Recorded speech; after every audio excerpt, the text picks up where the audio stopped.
In this video, you'll learn how to generate React code using Kimi AI. By following this guide, you will be able to create a React code dashboard seamlessly with the help of AI technology. Begin by navigating to the Kimi AI website, open your preferred web browser and enter the URL for Kimi AI.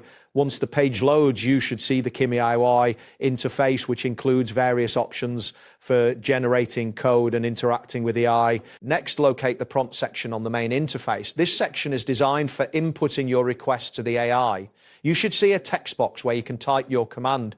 This is the area where you will enter the specific request for generating React code. After that, type in the phrase generate React code dashboard into the prompt text box.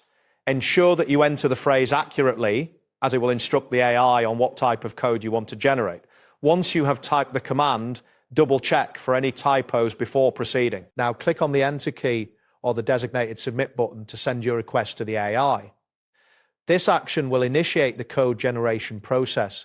You may notice a brief loading indicator animation indicating that Kimi AI is processing your request. Once this appears, you will need to wait for the AI to generate the React code. This process may take a few moments depending on the complexity of your request and the current load on the AI system. Be patient during this phase as the generated code will be ready for you shortly. After the generation process is complete, the resulting React code will be displayed on the screen. You can review the code to ensure it meets your requirements. If necessary, you can copy the code for use in your project or make further adjustments as needed. And that completes the process. Thanks for following along. See you next time.